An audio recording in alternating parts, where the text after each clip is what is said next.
Assalamualaikum warahmatullahi wabarakatuh.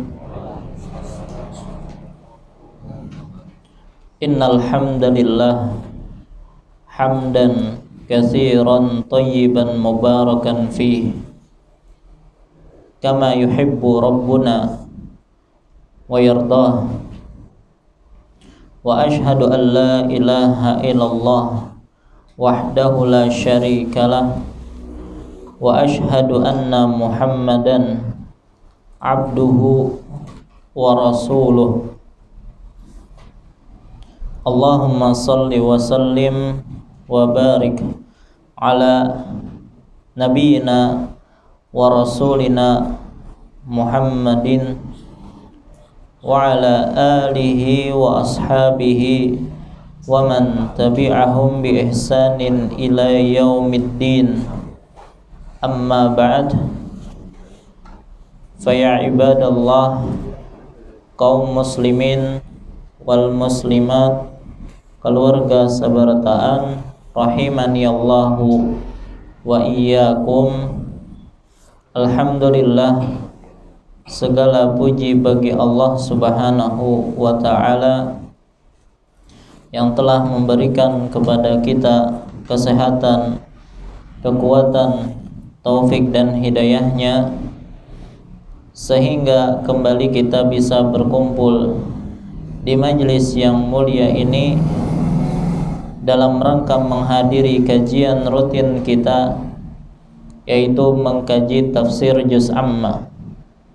Salawat serta salam semoga senantiasa tercurahkan kepada junjungan kita Nabi besar Muhammad sallallahu alaihi wasallam, kepada keluarga beliau, para sahabat beliau, dan orang-orang yang istiqamah di atas jalan beliau ila yaumil qiyamah.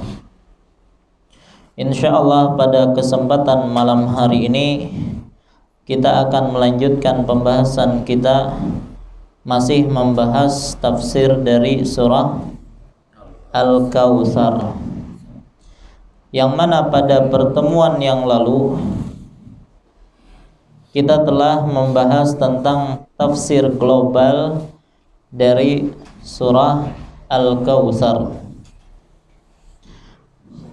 yang mana di dalam ayat ini Nabi sallallahu alaihi wasallam mengingatkan kepada nabinya Muhammad sallallahu alaihi wasallam bahwasanya Allah Subhanahu wa taala telah mengaruniakan kepada nabi kita kenikmatan atau karunia yang besar. Inna a'tainakal kautsar, sesungguhnya kami telah mengaruniakan kepadamu wahai Muhammad Al-Kautsar. Nah, nanti kita akan jelaskan apa yang dimaksud dengan Al-Kautsar. Maka ketika Allah mengaruniakan kenikmatan yang besar, yang sangat banyak kepada Nabi sallallahu alaihi wasallam, maka Allah mengingatkan untuk agar Nabi sallallahu alaihi wasallam mensyukuri nikmat tersebut. Di antara bentuk mensyukuri nikmat tersebut adalah dengan beribadah.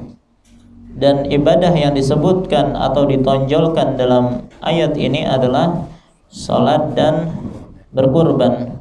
Fasholli li rabbika wanhar, maka laksanakanlah salat karena Tuhanmu dan bersembelihlah atau berkurbanlah, menyembelihlah atau berkurbanlah.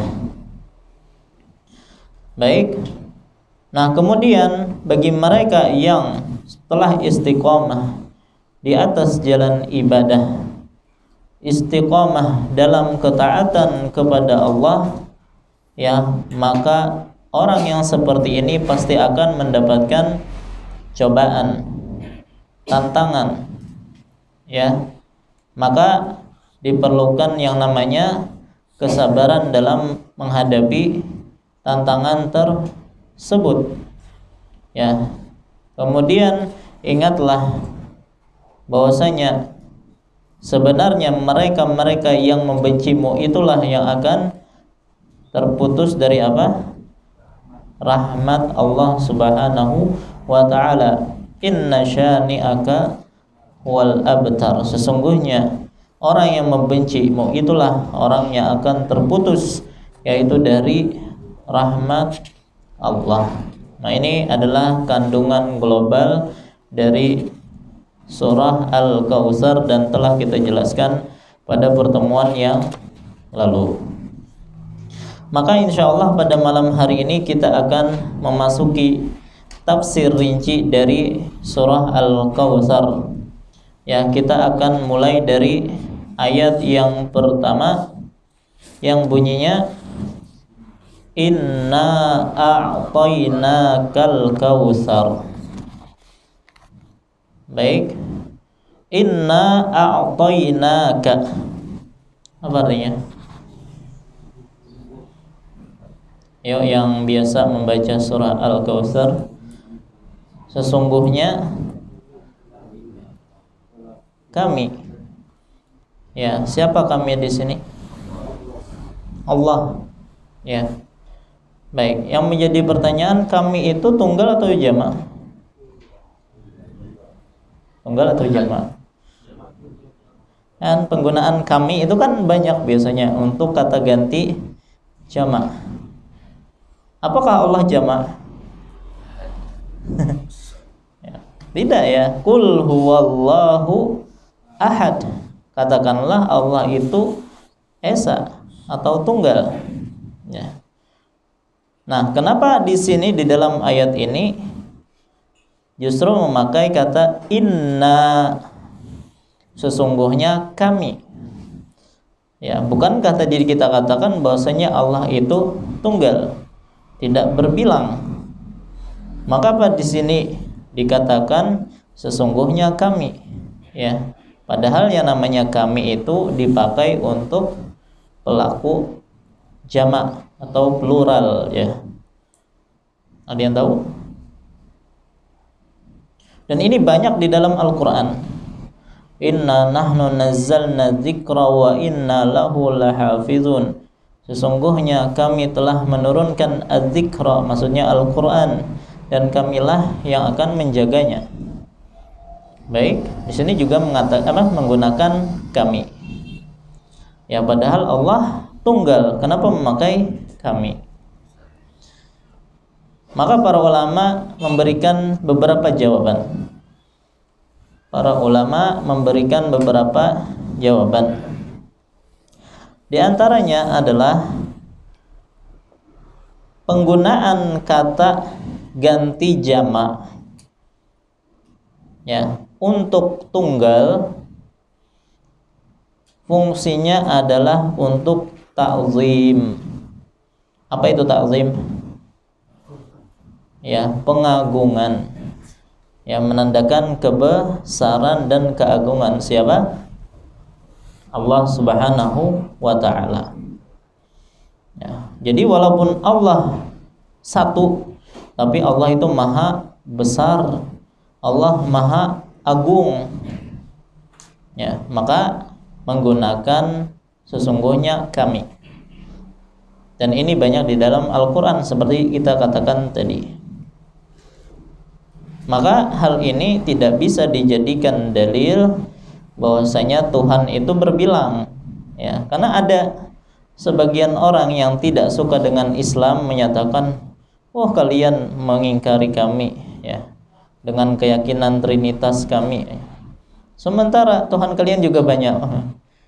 Dalilnya apa? Ini deh, ya, sesungguhnya kami, ya, seperti itu.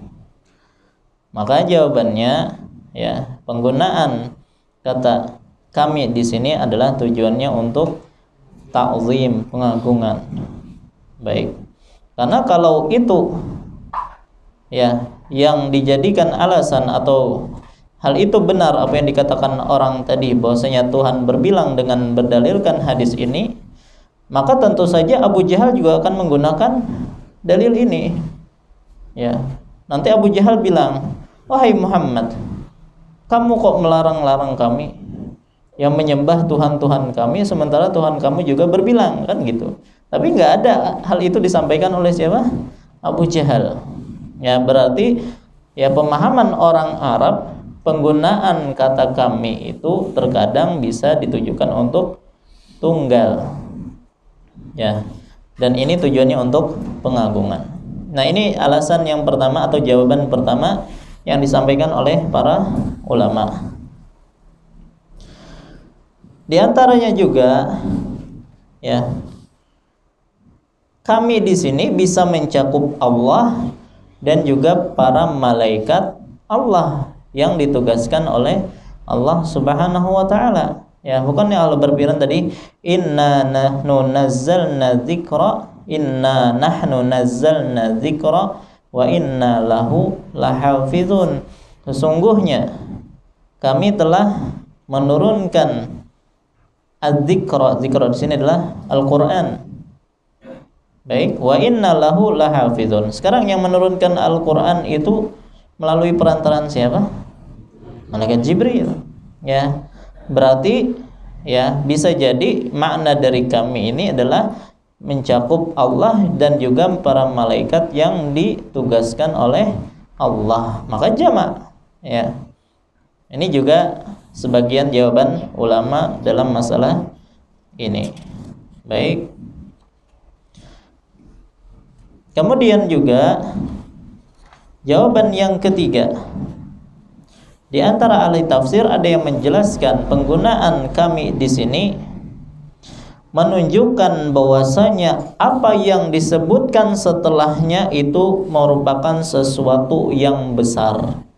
Ulangi. Jadi ketika disebutkan kami di sini itu menandakan bahwasanya sesuatu yang disebutkan setelahnya itulah sesuatu yang besar, sesuatu yang tidak remeh. Ya. Inna a'tainakal kautsar. Ya, sesungguhnya kami telah memberikan kepadamu al-kautsar, dan al-kautsar sesuatu yang besar. Ya, maka kalau itu adalah sesuatu yang besar, maka perlu didahului dengan kata inna, sesungguhnya kami. Dan ini mirip dengan firman Allah Subhanahu wa taala dalam surah Al-Qadar. Gimana bunyinya? Inna anzalnahu fi lailatul qadar. Kabarnya, sesungguhnya kami telah menurunkannya. Ya, di sini apa? Al-Qur'an pada malam Al-Qadar. Kalau malam Lailatul Qadar double. Ya, Lailah itu kan malam juga, malam Qadar jadi. Baik. Nah, jadi yang diturunkan ini apa? Al-Qur'an. Al-Qur'an sesuatu yang besar atau bukan? Sesuatu yang besar, maka layak dimulai dengan kata inna, sesungguhnya kami. Baik. Kembali ke ayat tadi, inna a'tainaka. Ya, apa tadi artinya? Sesungguhnya kami telah memberikan kepadamu. Bagi yang belajar bahasa Arab, a'ta atau a'taina itu kan fiilnya a'ta yu'ti. A'ta itu fiil apa? Fiil madhi. A'ta yu'ti a'ti. A'ti fiil amr. Kalau a'ta fiil madhi. Apa artinya fi'il madhi? Yang sudah, yang telah lampau, telah lalu.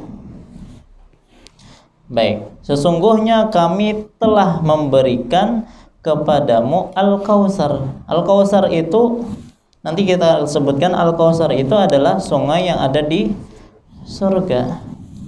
Apakah Nabi sudah mendapatkan surga tersebut atau nanti pada hari kiamat? Nanti pada hari kiamat kan? Baik. Kenapa dalam ayat ini justru menggunakan fi'il madhi yang telah lalu, padahal Nabi SAW ya belum mendapatkannya, artinya belum mendapatkannya ketika hari kiamat. Baik. Maka para ulama menjelaskan penggunaan fi'il madhi ya atau kata kerja yang lampau berarti sudah, artinya itu menunjukkan bahwasanya hal itu pasti akan terjadi, seolah-olah itu sudah diberikan ya, menunjukkan akan kepastian bahwasanya Allah benar-benar akan memberikan Al-Kautsar kepada Nabi sallallahu alaihi wasallam.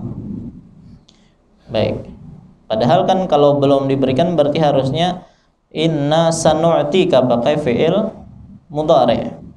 Ya, tapi kenapa dipakai fi'il madhi? Karena menunjukkan ini benar-benar sesuatu yang pasti akan diberikan kepada Nabi, seolah-olah sudah diberikan. Makanya di dalam bahasa Arab kalau doa itu biasanya menggunakan fi'il madhi, ya kan? Syafaqallah, syafa yashfi, ya. Kalau kita artikan letter lag berarti Allah telah menyembuhkanmu. Ya, orangnya masih sakit. Ya, kenapa digunakan Allah telah menyembuhkanmu? Walaupun diartikan semoga Allah menyembuhkan. Ya, kenapa pakainya fi'il madhi? Karena kita tujuannya adalah optimis. Ya, optimisme. Ya, kalau kita merasa optimis bahwasanya Allah akan menyembuhkannya, seolah-olah sudah disembuhkan ya. Dan kebanyakan doa-doa dalam bahasa Arab itu menggunakan fi'il madhi. Syafaqallah, jazakallahu khairan, jaza yajzi itu fi'il madhi. Rahimahullah, rahima fi'il madhi. Hafizakallah, hafiza fi'il madhi. Barakallahu fik, baraka itu fi'il madhi, seolah-olah sudah diberikan ya. Nah, ini bentuk optimisme bahwasanya Allah benar-benar akan memberikannya. Baik. Inna a'tainaka al-kautsar. Baik. Apa yang dimaksud dengan al-kautsar? Al-kautsar secara bahasa artinya dari kata katsir, sesuatu yang banyak. Ya, itu secara bahasa. Jadi al-kautsar secara bahasa sesuatu yang banyak, sesuatu yang melimpah, atau sesuatu yang agung, yang punya kedudukan tinggi. Jadi kalau orang Arab ingin menamakan sesuatu yang banyak, berlimpah, itu mereka menyebutnya dengan Al-Kautsar. Nah, tapi apa sesuatu itu yang berlimpah, yang besar itu? Ya, maka para ahli tafsir itu berbeda pendapat dalam menafsirkan makna Al-Kautsar. Sampai-sampai Al-Imam Al-Qurtubi rahimahullah itu menyebutkan sampai 16 pendapat berkaitan tentang apa yang dimaksud dengan Al-Kautsar. Ya. Kalau kita bahas semuanya nggak ada waktunya, nggak cukup waktunya. Ya, maka dalam hal ini kita hanya akan menyebutkan dua pendapat, yang mana dua pendapat inilah yang didukung oleh hadis yang sahih. Pendapat yang pertama dari Al-Kautsar adalah pendapat yang mengatakan bahwasanya Al-Kautsar itu adalah sungai. Ya, sungai di mana? Di surga. Sungai sama telaga sama kada?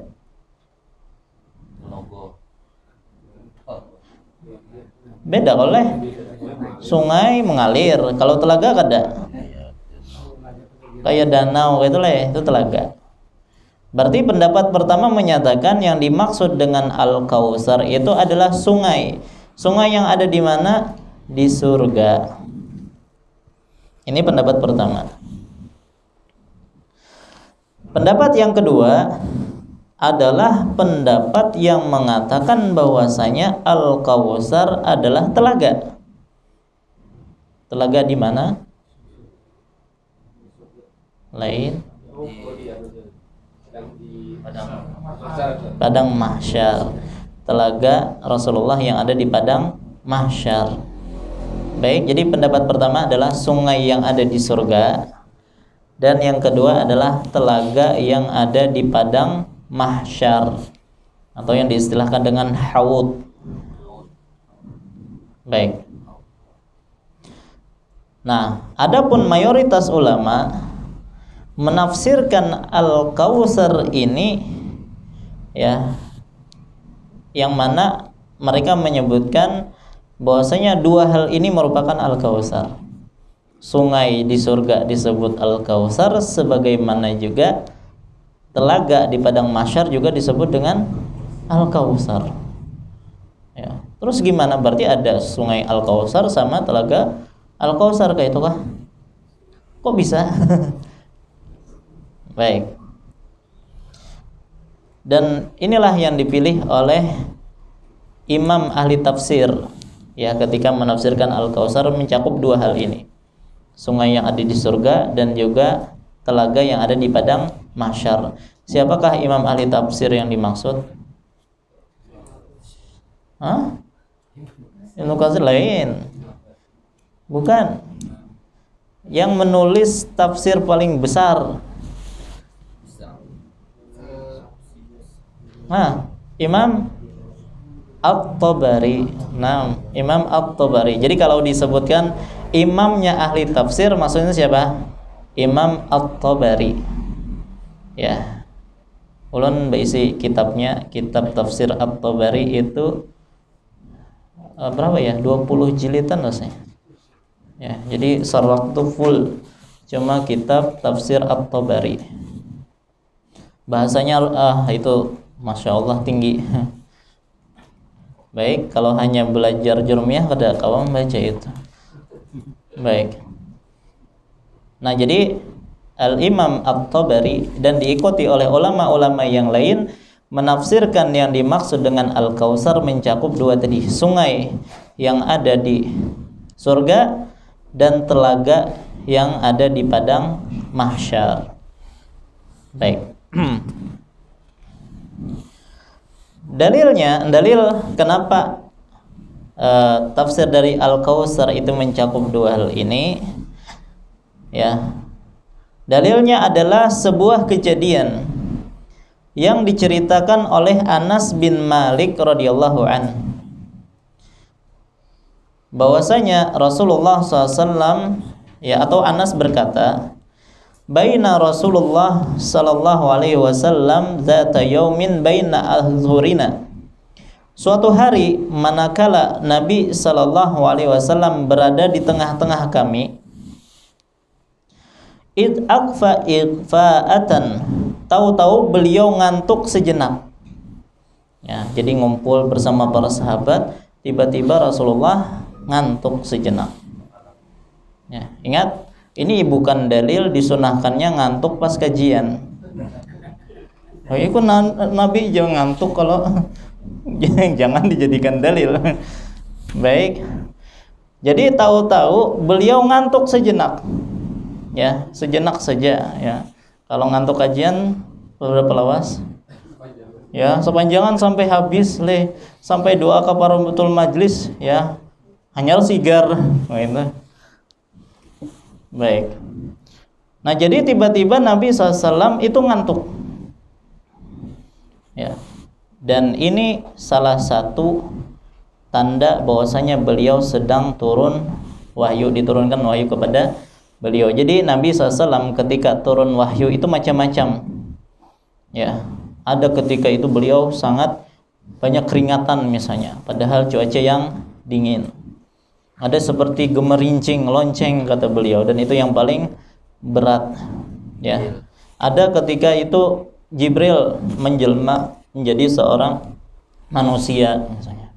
Ada juga ketika beliau tertidur atau ketika tidur mimpi turun wahyu kepada beliau. Nah, di antara metode turunnya wahyu adalah beliau ngantuk, ya, ngantuk sebentar.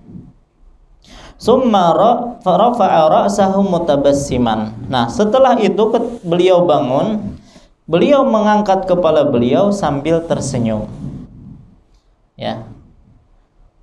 Kalau orang bangun tuh biasanya kayak apa? Ngucak mata, leh. Baik, tapi Rasulullah ternyata bangun-bangun tersenyum. Nah, faqulna, mau para sahabat pun bertanya, ya, ma adhakaka ya Rasulullah? Wahai Rasulullah, apa yang membuat engkau tertawa? Qala, maka beliau bersabda, unzilat alayya anifan surah. Ya, tadi ketika saya ngantuk diturunkan kepadaku sebuah surah. Ya. Maka Nabi SAW pun membaca surah tersebut. Beliau mengatakan Bismillahirrahmanirrahim. Inna a'tainakal kautsar fasholli li rabbika wanhar inna syani'aka huwal abtar. Nah, jadi yang diturunkan kepada beliau adalah surah Al-Kautsar. Nah, kemudian Nabi SAW bertanya kepada para sahabat, atadruna mal kautsar? Apakah kalian tahu apa itu Al-Kautsar? Ya. Maka di sini Nabi SAW sengaja bertanya kepada para sahabat, ya, untuk apa? Ya, untuk menarik perhatian para sahabat. Dan ini sering dilakukan oleh Nabi, memberikan pertanyaan untuk menarik perhatian para sahabatnya.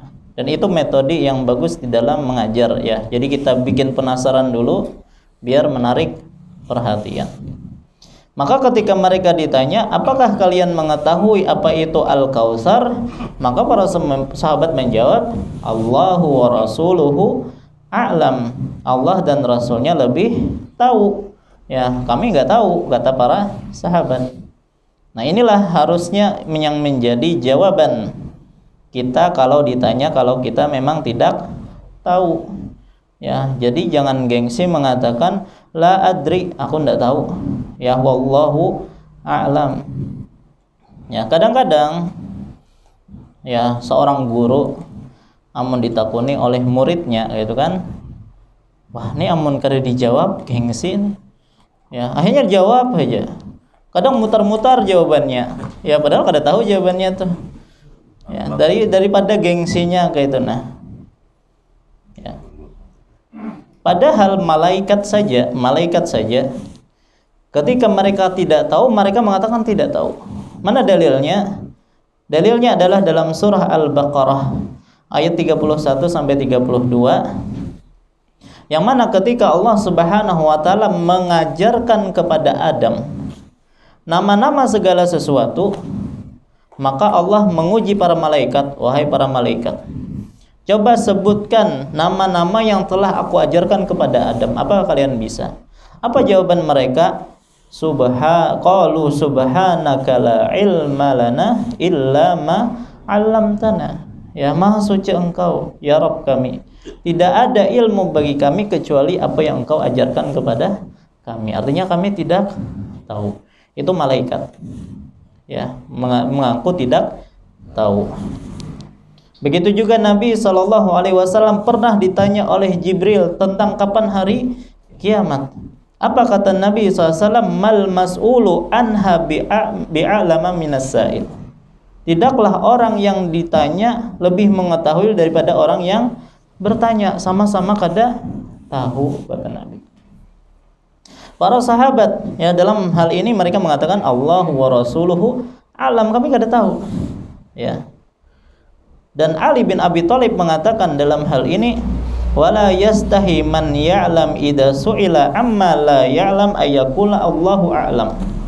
Ya, janganlah seorang alim itu malu untuk mengatakan sesuatu yang dia tidak ketahui, Allah dan Rasulnya lebih mengetahui. Jangan malu mengatakan demikian. Ya. Bahkan Al-Imam Asy-Sya'bi mengatakan la adri nisful ilm. Perkataan aku tidak tahu, la adri, itu separuh daripada ilmu. Begitu juga Imam Malik mengatakan min fiqhil alim ayyaqula la a'lam. Di antara bentuk fakihnya atau fikihnya seorang alim itu ketika dia mengatakan aku tidak tahu. Makanya disebutkan ada seorang laki-laki datang kepada Imam Malik. Jauh-jauh dia datang, bahkan menempuh berbagai negara, ya, berkendaraan hanya untuk mendatangi Imam Malik di mana? Di Madinah, ya, karena Imam Malik kan Imam Darul Hijrah. Jadi dari jauh dia datang ke Imam Malik untuk bertakun. Disebutkan diserahkan kepada Imam Malik itu 40 pertanyaan. Dan yang dijawab oleh Imam Malik itu paling ya 2 atau 3. Selainnya Imam Malik mengatakan la adri. Maka orang tadi mengatakan, wahai Imam, aku ini datang jauh-jauh, ya, beberapa negara aku lewati, ya, untuk membawa pertanyaan yang mungkin dari kampung dia. Ya, apa yang harus aku jawab untuk mereka? Masa engkau tidak tahu? Maka kata Imam Malik, ya, irji ila baladik, kembalilah ke negerimu, ya, dan katakan kepada mereka, sa'altu Malikan faqala la adri. Aku telah bertanya kepada Imam Malik dan dia mengatakan aku tidak tahu. Nah, itulah, ya, yang harus menjadi perhatian kita semua. Kalau kita memang tidak tahu ilmunya, maka bilang tidak tahu. Jangan berani-berani berfatwa apalagi dalam masalah agama.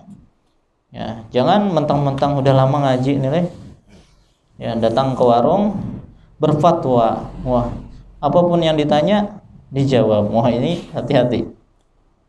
Baik, kembali kepada hadis kita. Jadi Rasulullah pun bertanya kepada para sahabat, apa yang dimaksud dengan Al-Kautsar? Maka para sahabat menjawab, Allah dan Rasulnya lebih mengetahui. Maka Rasulullah pun menjelaskan apa yang dimaksud dengan Al-Kautsar. Beliau mengatakan, fa innahu nahrun wa'adanihi Rabbi azza wa jalla alaihi khairun katsir. Sesungguhnya Al-Kautsar itu adalah nahrun, mana nahar? Sungai yang telah Allah janjikan, ya, untuk beliau di mana?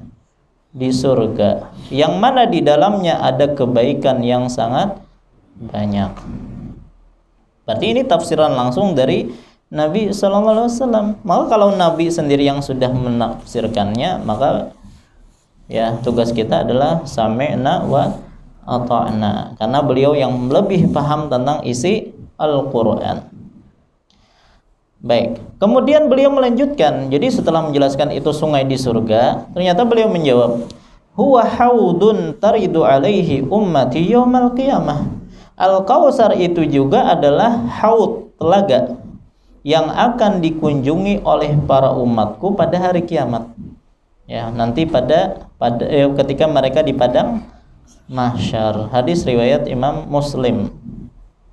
Maka di sini Nabi SAW menafsirkan Al-Kautsar dengan 2 tafsiran, sungai di surga dan telaga di hari kiamat.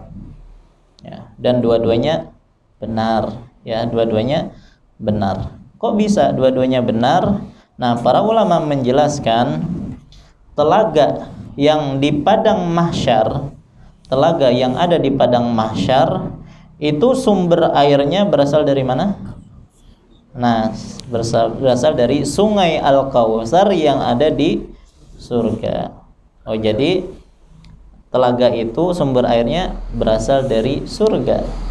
Ya, maka pas saja kalau dua-duanya itu ditafsirkan sebagai Al-Kautsar karena sumbernya sama. Dan ini diisyaratkan oleh Nabi dalam hadis yang lain, yaguttu fihi mizabani yamuddanihi minal jannah. Air mengalir dengan deras ke dalam telaga tersebut melalui 2 pancuran dari surga. Jadi ada pancuran kembar gitu ya, dari surga menuju telaga. Ya, ahaduhuma min zahabin wal akharu min warik. Ya, pancuran pertama terbuat dari emas dan pancuran yang kedua terbuat dari perak. Wah, gimana tuh? Ya, kalau dibayangkan kayak boleh. Artinya luar biasa ya. Baik, nah jadi tidak ada kontradiksi yang mengatakan itu sungai ataupun yang mengatakan telaga. Baik, kita akan bahas satu persatu. Pertama adalah sungai di surga. Ya, insya Allah untuk sungai tidak terlalu panjang. Sungai ya sifatnya disebutkan oleh Nabi Shallallahu Alaihi Wasallam dalam sebuah hadis yang diriwayatkan oleh Al Imam Al Bukhari. Kata Nabi SAW, beliau bersabda, "Bainama ana asiru fil jannah." Manakala aku sedang jalan-jalan di surga. Kapan itu? Dalam peristiwa Mi'raj. Ya, kan ada Isra, ada Mi'raj. Kalau Isra itu apa? Perjalanan Nabi dari Masjidil Haram ilal Masjidil Aqsa, itu disebut Isra. Kalau Mi'raj itu adalah diangkatnya Nabi SAW ke langit ke-7 sampai ke Sidratul Muntaha, itu disebut dengan Mi'raj. Nah, di situ Nabi SAW melihat surga dan jalan-jalan di surga, sebagaimana Nabi SAW juga melihat keadaan neraka. Baik. Jadi ketika Nabi SAW sedang jalan-jalan di surga, beliau mengatakan, "Idza ana binahrin hafatahu kibabud durril mujawwaf." Tiba-tiba aku melihat sebuah sungai yang ditutupi dengan kubah dari permata. Jadi sungai ada atapnya. Ya, atapnya ini terbuat dari permata. Ya. Ini luar biasa nih. Ya, bagaimana kita tidak bisa membayangkannya kecuali kalau kita masuk surga. Amin. Baik.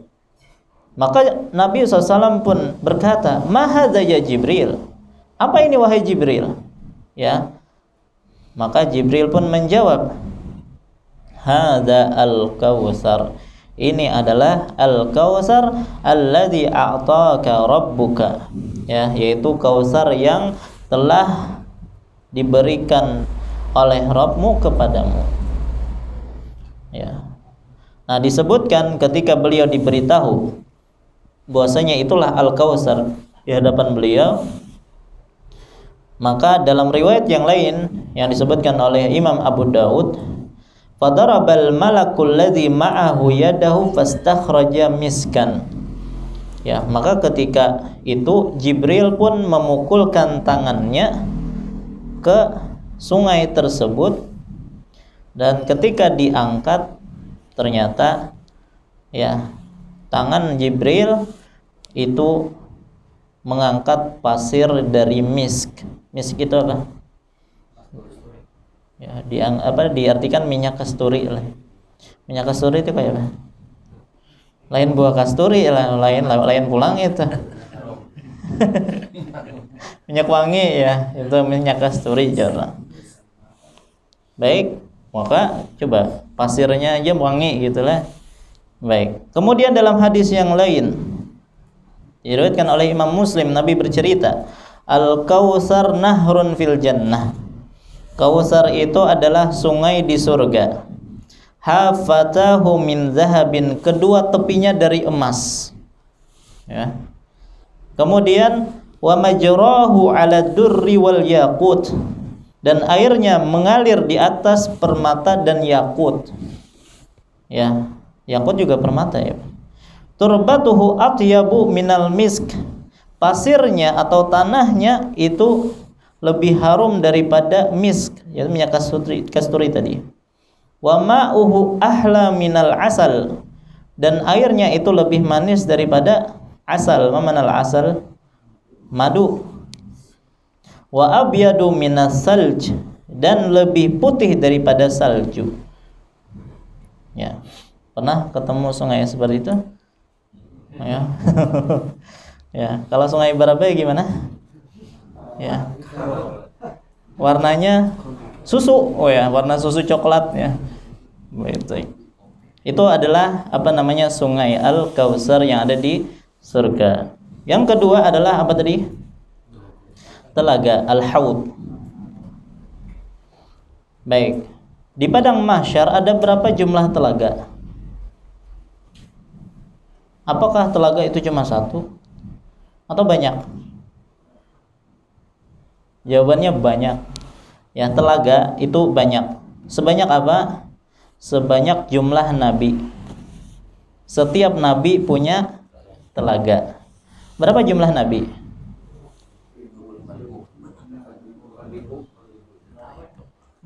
Ada yang 25.000. Ada berapa tadi? 30.000 ya.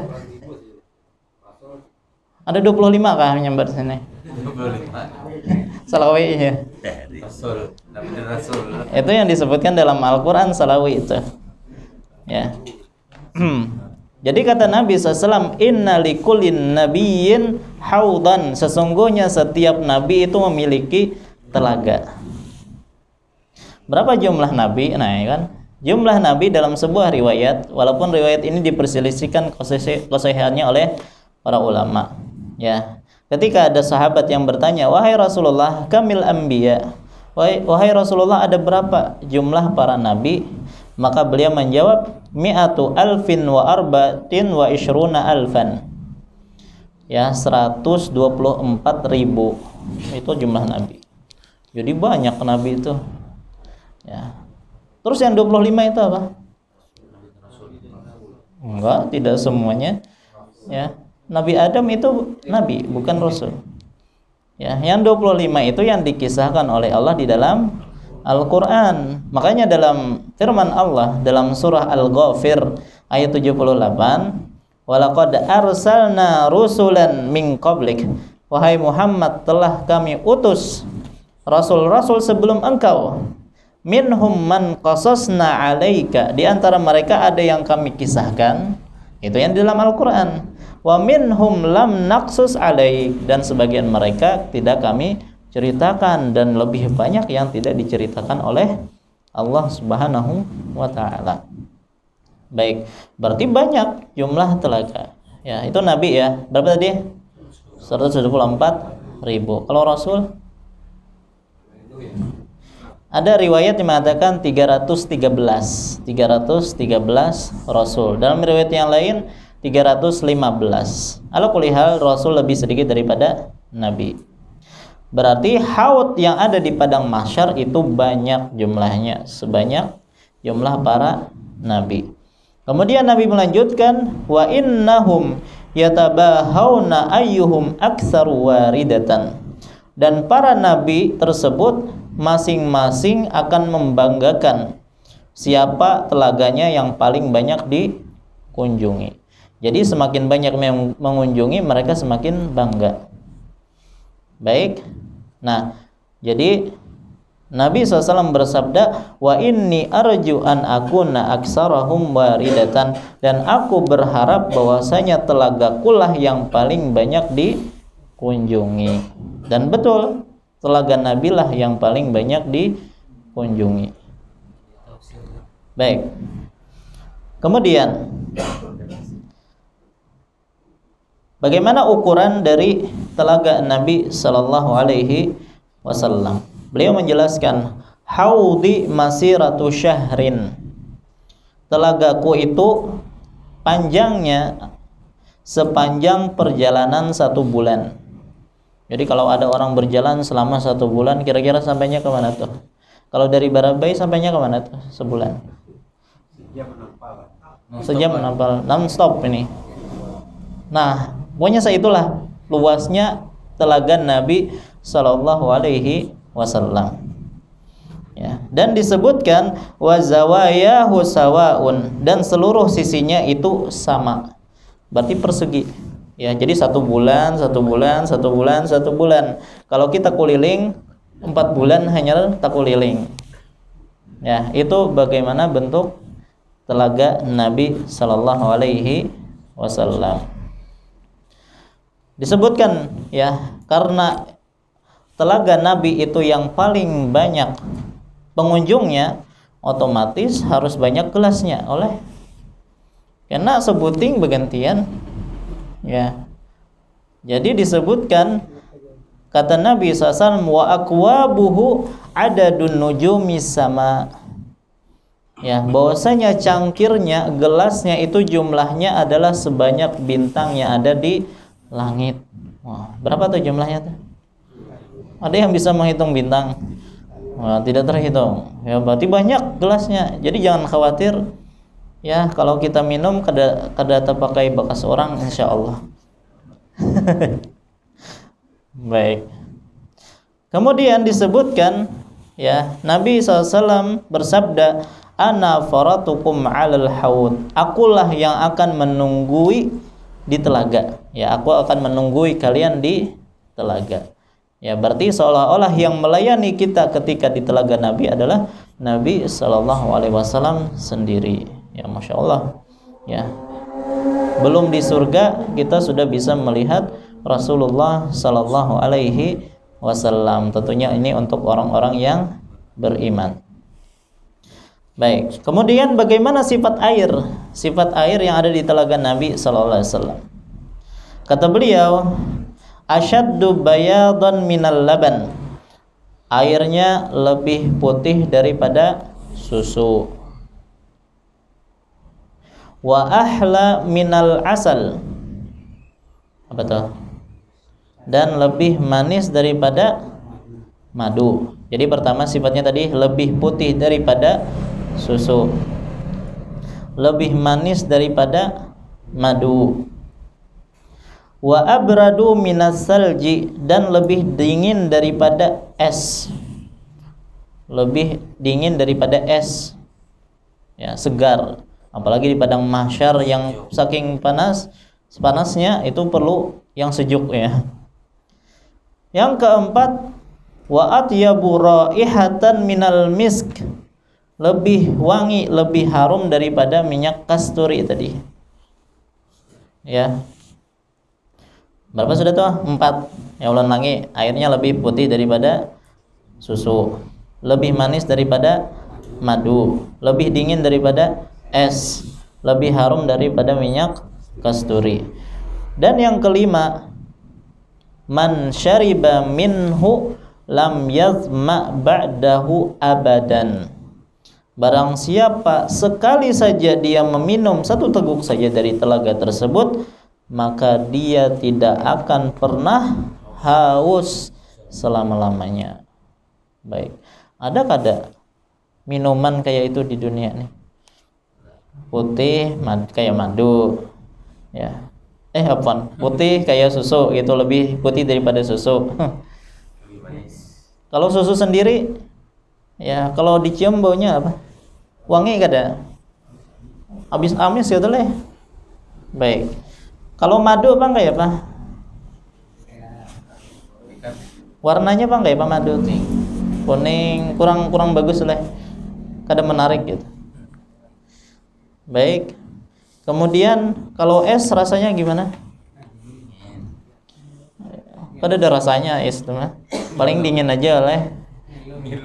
Ngilu aja adanya. Kalau minyak wangi kayak apa? Diminum kayak apa? Mati, pahit. Ya, artinya kada ada yang sempurna sebagaimana air yang ada di haud Nabi SAW. Ya. Dan tidak ada air manapun, ya, walaupun dia menghilangkan dahaga, tapi sifatnya sementara. Tapi kalau air di haud Nabi SAW, sekali minum seteguk saja maka tidak akan haus selamanya. Dan ini sangat diperlukan apalagi ketika di padang mahsyar. Dan tentunya kita semua berharap dalam kondisi yang sangat panas demikian bisa minum dari telaga Rasulullah SAW. Hanya saja ingat, ternyata ada orang-orang yang terhalang dari minum dari telaganya Rasul SAW. Sebagaimana dalam sebuah hadis yang diriwayatkan oleh Al-Imam Bukhari dan Muslim, kata Nabi SAW, akan datang ke telagaku orang-orang yang ku kenal dan mereka mengenalku, itu umatku. Summa yuhalu baini wa bainahum, kemudian mereka dihalangi dariku. Jadi mereka terhalang untuk bertemu dengan Nabi SAW dan untuk minum dari air telaganya. Maka Rasulullah pun berkata, innahum minni, ya, mereka adalah bagianku, mereka adalah umatku. Maka dikatakan kepada Nabi SAW, innaka la tadri ma ahdatsu ba'dak, Wahai Muhammad, sesungguhnya engkau tidak tahu apa yang mereka ada-adakan setelah engkau meninggal dunia. Ya, karena memang Nabi Muhammad ketika sudah meninggal, beliau tidak tahu apa yang dilakukan oleh umatnya sepeninggal beliau. Ya, maka Nabi berkata, mereka umatku, kenapa kok tidak boleh minum sebagaimana yang lain boleh minum? Maka dikatakan, engkau tidak tahu wahai Muhammad apa yang telah diperbuat oleh umatmu sepeninggal engkau. Ya, artinya mereka mengadakan sesuatu yang tidak pernah engkau ajarkan kepada mereka. Maka pada saat itulah Nabi mengatakan, suhqan suhqan liman ghayyara ba'di, menjauhlah orang-orang yang telah mengubah-ngubah agamaku sepeninggalku. Nah, itulah orang yang tidak boleh minum dari telaga Rasul sallallahu alaihi wasallam, orang yang merubah agamanya Rasulullah. Dan merubah agama di sini bisa secara total. Ya, maksudnya dia murtad, ya, pindah agama. Ya udah, ini dia berpindah agama. Ya, atau yang secara parsial, sebagian diubah-ubah.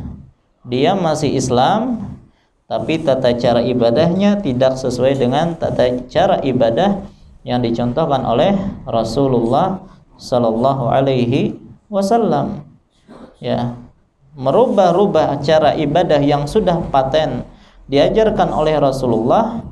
Ya, inilah orang yang tidak boleh minum dari telaga Rasul sallallahu alaihi wasallam. Maka di sini kita mengingatkan kepada kaum muslimin agar berhati-hati, ya, dalam tata cara ibadah yang tidak pernah diajarkan oleh Rasulullah SAW. Karena melakukan hal ini bukan penyimpangan yang remeh, bukan kekeliruan yang ringan, bukan masalah yang sepele. Ya, kenapa? Karena bisa jadi orang yang melakukan hal ini terhindar atau terusir dari telaga Rasulullah sallallahu alaihi wasallam. Maka cukupkan beribadah itu sesuai dengan cara yang diajarkan oleh Rasulullah sallallahu alaihi wasallam. Maka itulah fungsinya kita ngaji, menuntut ilmu, biar tahu bagaimana sih agama yang diajarkan oleh Rasulullah, biar tahu bagaimana sih beribadah yang benar sesuai dengan tuntunan Rasulullah. Karena Nabi SAW bersabda, man amila amalan laisa alaihi amruna fahuwa raddun, barang siapa yang mengamalkan suatu amalan yang tidak ada contohnya dari kami, tidak ada perintahnya dari kami, maka amalan tersebut akan tertolak. Kalau tertolak berarti tidak diterima, tidak akan mendapatkan pahala. Ya, semoga kita termasuk golongan orang-orang yang senantiasa beribadah sesuai dengan perintah atau contoh dari Rasulullah, dan semoga kita termasuk golongan orang-orang yang bisa meminum dari telaga Rasulullah sallallahu alaihi wasallam. Amin ya rabbal alamin. Baik, nah inilah ya tafsir dari ayat yang pertama, ya, dari surah Al-Kautsar. Insyaallah pada pertemuan yang akan datang masih ada lanjutan dari tafsir ayat pertama, akan kita sampaikan pada pertemuan yang akan datang insyaallah. Ini yang bisa ulun sampaikan. Salah khilaf mohon maaf. Wassallallahu ala nabiyina Muhammad wa ala alihi wasallam. Subhanakallahumma bihamdika asyhadu an la ilaha illa anta astaghfiruka wa atubu ilaik. Wassalamualaikum warahmatullahi wabarakatuh.